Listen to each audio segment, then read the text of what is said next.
Bollywood silver screen presenting anaconda 1997। कहानी की शुरुआत में बोट के ऊपर एक आदमी को दिखाया जाता है जो बहुत घबराया हुआ है। ये एक पोचर है।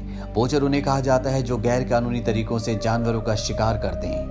इस पोचर की तरफ एक अनजान चीज बढ़ रही होती है, जिससे डरकर ये बोट के पोल के ऊपर चढ़ जाता है और इससे पहले कि वो अनजान क्रिएचर इस पर हमला करता, ये खुद को गोली मार देता है। वहीं दूसरी तरफ एक बोट को दिखाया जाता है जिसमें 7 लोग लगातार अमेज़न के जंगलों की तरफ बढ़ रहे होते हैं। ये लोग यहाँ पर रहने वाले आदिवासियों के ऊपर एक डॉक्यूमेंट्री बनाना चाहते हैं। इन आदिवासियों को कहा जाता है श्री समस। अब जब ये लगातार आगे बढ़ रहे होते हैं तभी बहुत तेज बारिश शुरू हो जाती है और तभी ये देखते हैं कि वहां पर एक आदमी इनसे मदद के लिए इन्हें आवाज लगा रहा है। वो कहता है कि मेरी बोट झाड़ियों में फंस गई है। ये उस आदमी को अपनी बोट पर ले आते हैं। इस आदमी का नाम पॉल होता है। ये पॉल को बताते हैं कि हम जंगलों के अंदर जा रहे हैं, तुम्हें किसी और का इंतजार करना चाहिए। पॉल कहता है कि अंदर मैं कुछ गांव वालों को जानता हूं, मैं उन्हें यहाँ पर बुलाकर अपनी बोट रिपेयर करवा लूंगा।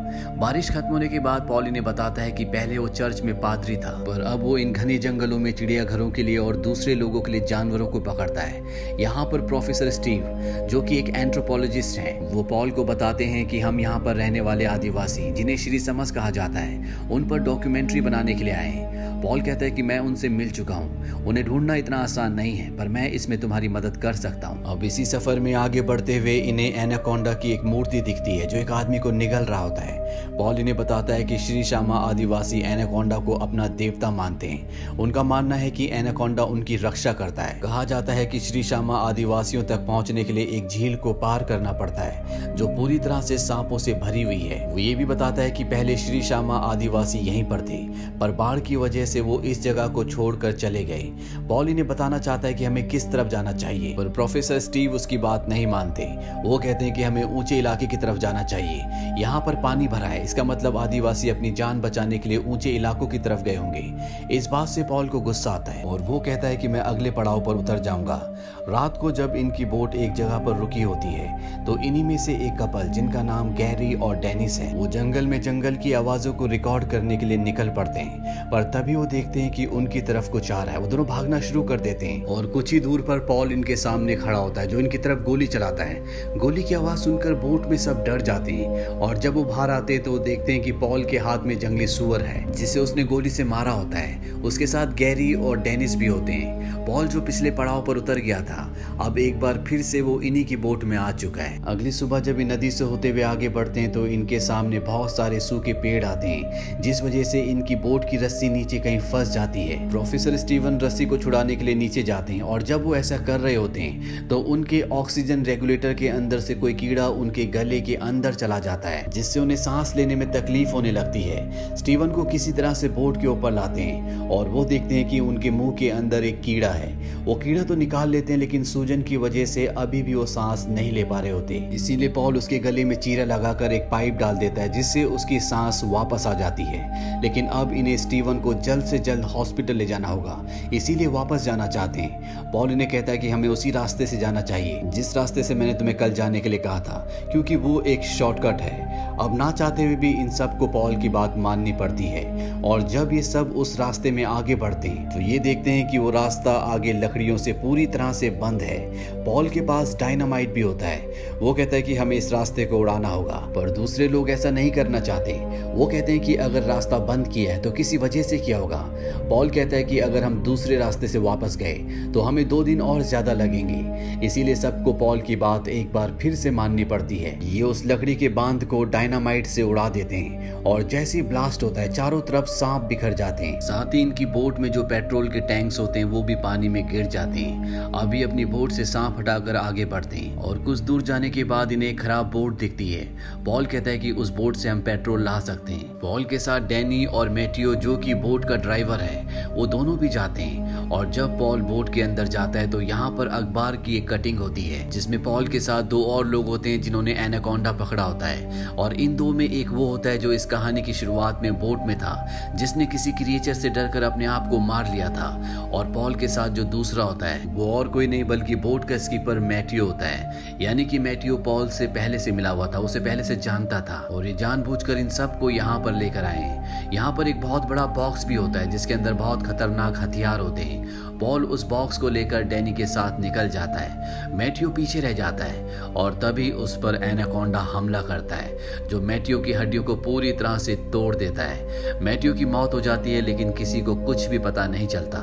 मैथ्यू के वापस न आने से डैनी उसे ढूंढने के लिए जाता है लेकिन उसे मैथ्यू की टॉर्च के अलावा कुछ भी नहीं मिलता। और जब वो वापस अपनी बोट में आता है तो पॉल सबको एक बहुत बड़े सांप की कैंचुली दिखाता है और सबको कहता है कि इसी तरह के किसी बड़े सांप ने मैथ्यू को खा लिया होगा। यहाँ पर इस तरह के बहुत बड़े बड़े सांप हैं। वो अपने चेहरे पर एक जख्म भी दिखाता है और बताता है कि इसी तरह के सांप ने मेरे ऊपर हमला किया था। ये सांप इंसानों को बहुत बुरी तरह से मारते हैं। सबसे पहले ये उन्हें जकड़ लेते हैं और इसके बाद उनकी हड्डियां पूरी तरह से तोड़ देते हैं जिससे इंसान की मृत्यु हो जाती है। हमें जल्द से जल्द यहाँ से निकल जाना चाहिए। अब इस पूरे प्रोजेक्ट की जो हेड होती है जिसका नाम टेरी है, जो यहाँ पर डॉक्यूमेंट्री बनाने के लिए आई है, वो कहती है कि हम पूरी रात यहाँ पर इंतजार करेंगे और सुबह तक भी मैथ्यू नहीं आया तो हम यहाँ से आगे बढ़ जाएंगे। रात को जब सब सो जाते हैं तो पॉल गैरी को कहता है कि अगर हम उस एनाकोंडा को पकड़ लें तो हमें $1 मिलियन मिलेंगे, पर यह काम मैं अकेला नहीं कर सकता। अगली सुबह दिखाया जाता है कि मैथ्यू के ना आने पर ये यहाँ से आगे बढ़ जाते हैं और तभी पॉल एक बंदर का शिकार करता है और सबसे कहता है कि ये एनाकोंडा के लिए चारा है। ये देखकर टेरी को गुस्सा आता है। वो उसे कहती है कि मेरी बोट पर ये सब कुछ नहीं चलेगा, पर अब गैरी भी पैसों की लालच की वजह से पॉल के साथ मिल चुका होता है। वो सबको कहता है कि हमारा एक साथी जख्मी है, जिस काम के लिए, जिस डॉक्यूमेंट्री को बनाने के लिए हम यहाँ पर आए थे, अब हम वो नहीं बना सकते। क्यों ना हम पॉल की एनाकोंडा पकड़ने में मदद करें ताकि जब वो एनाकोंडा पकड़े तो हम उसे रिकॉर्ड कर लें और इसके बदले वो हमें यहाँ से बाहर भी निकाल देगा, क्योंकि अब ये सब के सब अमेज़न के बीच जंगलों में फंस चुके हैं और पॉल के अलावा किसी को भी यहाँ से बाहर निकलने का रास्ता नहीं पता।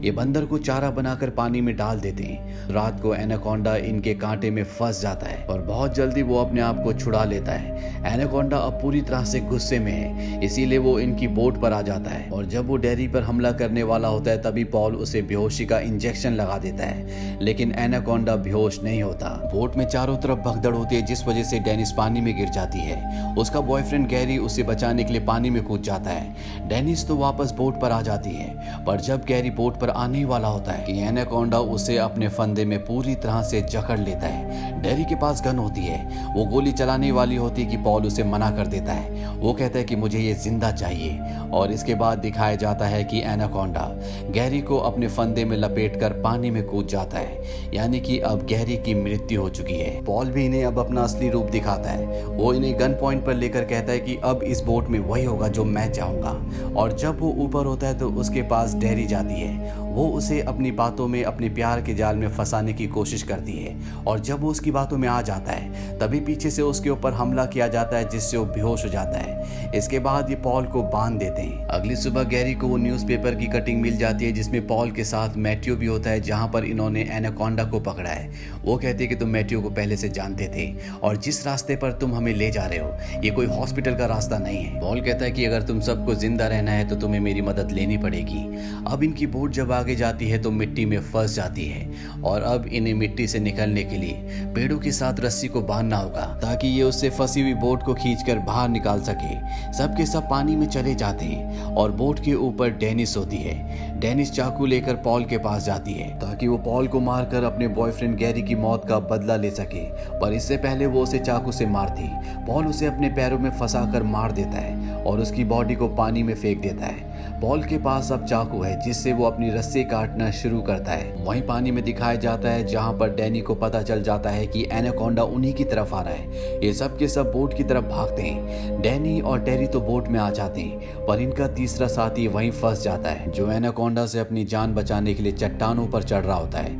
वहीं बोट पर दिखाया जाता है जहां पॉल अपने आप को खोल लेता है और इसके बाद वो डैनी पर हमला कर देता है। टेरी और डैनी पॉल का सामना करते हैं। वहीं इनका वो साथी जो चट्टानों के ऊपर चढ़ा होता है, एनाकोंडा उसके सामने आ जाता है। वो अपनी जान बचाने के लिए चट्टान से कूदता है, पर इससे पहले कि वो पानी तक पहुंचता, एनाकोंडा उसे हवा में ही पकड़ लेता है और अपने फंदे में लपेटकर उसे भी मार देता है। पर एनाकोंडा जिस पेड़ पर लटका होता है वो पेड़ भी अब नीचे इनकी बोट के ऊपर गिर जाता है, जिस वजह से एक बार फिर से टेरी और डैनी पानी में कूद जाते हैं। टेरी तो एक बार फिर से ऊपर आ जाती है, लेकिन डैनी अभी भी पानी में होता है और इससे पहले कि वो बोट के ऊपर आता, एनाकोंडा उसे जकड़ लेता है। पर तभी टेरी गन से उस पर कई फायर करती है, जिससे एनाकोंडा मर जाता है। और अब डैनी को वो ऊपर खींचने वाली होती है कि पीछे से पॉल आकर उसे गिरा देता है। पॉल उसकी गन छीन लेता है और उससे कहता है कि तुमने मेरे $1 मिलियन के सांप को मार दिया। और अब वो उसी गन से डैनी को मारने वाला होता है कि तभी पीछे से प्रोफेसर स्टीवन, जिनके गले में कीड़ा चला गया था, वो पॉल को बेहोशी का इंजेक्शन लगा देते हैं। डैनी अपनी एल्बो से उसके चेहरे पर हिट करता है, जिससे पॉल पानी में गिर जाता है और वो देखता है कि इंजेक्शन पॉल की बॉडी से निकल गया होता है। अब ये अपनी बोट निकालकर यहाँ से आगे बढ़ते हैं और तभी इन्हें एक टूटी फूटी बिल्डिंग दिखती है। इन्हें पेट्रोल की जरूरत है, इसीलिए टेरी और डैनी उसके अंदर जाते हैं, जहाँ पर उन्हें पेट्रोल के बड़े बड़े टैंक मिलते हैं। पर इससे पहले कि पेट्रोल को अपनी बोट पर लाते, पॉल इन पर पीछे से हमला करता है और जब इनकी आंख खुलती है तो ये देखते हैं कि इन दोनों को पॉल ने बांधा हुआ है। वो इनके ऊपर जानवर का खून फेंकता है ताकि एनाकोंडा खून की स्मेल से इनकी तरफ अट्रैक्ट हो, और जब एनाकोंडा इनकी तरफ बढ़ेगा वहीं पर उसने जाल बिछा रखा होता है, जिस जाल में वो एनाकोंडा को फंसा लेगा। और होता भी ऐसा ही है। कुछ ही देर बाद इनके सामने एनाकोंडा आता है। पॉल इन तीनों को एक ही जाल में कैद कर लेता है। इसके बाद वो अपनी गन से एनाकोंडा को बेहोश करने की कोशिश भी करता है, पर इसमें वो कामयाब नहीं हो पाता। एनाकोंडा जाल से छूट जाता है और वो इन दोनों को छोड़कर पॉल का पीछा करना शुरू करता है। पॉल एनाकोंडा से भाग नहीं पाता। एनाकोंडा उसे अपने फंदे में जकड़ लेता है और इसके बाद वो उसे जिंदा ही निगल जाता है। इसके बाद एनाकोंडा टेरी के पीछे जाता है। टेरी एक कमरे में छुप जाती है। वो देखती है कि वहाँ पर एनाकोंडा के बहुत सारे बच्चे होते हैं, यानी कि एक तरह से ये एनाकोंडा का घोंसला है। अब एक बार फिर से एनाकोंडा टेरी तक पहुँच जाता है। वो अपने अंदर से पॉल को उगल देता है, क्योंकि वो उसको खाने के बाद टेरी का पीछा नहीं कर पा रहा होता।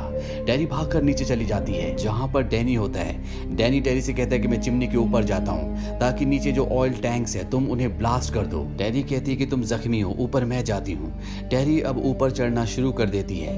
एनाकोंडा उसका पीछा करता है, पर तभी डैनी एक कुदाल से उसकी पूंछ पर हमला करता है, जिससे वो वहीं पर अटक जाता है। इसके बाद वहां पर ऑयल के जितने भी ड्रम्स होते वो सब के सब ड्रम्स को गिराकर उनमें आग लगा देता है। वहीं टेरी भी पानी में कूद जाती है और तभी चिमनी में एक ब्लास्ट होता है, जिससे एनाकोंडा पूरी तरह से जलना शुरू हो जाता है। पर अभी भी वो पानी में टेरी का पीछा कर रहा होता है और इससे पहले कि वो टेरी तक पहुंचता, डैनी उसे ऊपर खींच लेता है और अगले पल जलता हुआ एनाकोंडा पानी में समा जाता है। ये समझ जाते हैं कि उसकी मौत हो गई, लेकिन एनाकोंडा अभी भी जिंदा होता है। वो एक बार फिर से इनके ऊपर हमला करता है। डैनी अपनी कुल्हाड़ी से उसके सिर पर कई बार वार करता है, जिससे उसकी मौत हो जाती है। और अब ये 3 बचे हैं, टेरी, डैनी और प्रोफेसर स्टीवन। ये जब यहाँ से आगे जाते हैं तभी इन्हें नाव में वो आदिवासी दिखते हैं जिन्हें श्रीशम कहा जाता है, जिनके ऊपर डॉक्यूमेंट्री बनाने के लिए ये सब यहाँ पर आए थे। और पॉल की बात वो सच थी जो उसने कही थी कि एक ऐसी नदी पार करने के बाद जहाँ पर सांप ही सांप है, इन्हें वो आदिवासी मिलेंगे। और अब ये उनके ऊपर डॉक्यूमेंट्री बनाना शुरू करते हैं। इसी के साथ ये कहानी, ये फिल्म यहीं पर खत्म हो जाती है। ये फिल्म ईयर 1997 में रिलीज हुई थी। IMDb पर इसकी रेटिंग है 4.8। इस फिल्म का बजट था $45 मिलियन और बॉक्स ऑफिस पर इसने कमाई की थी $137 मिलियन की। उम्मीद करते हैं कि ये कहानी आपको पसंद आई होगी।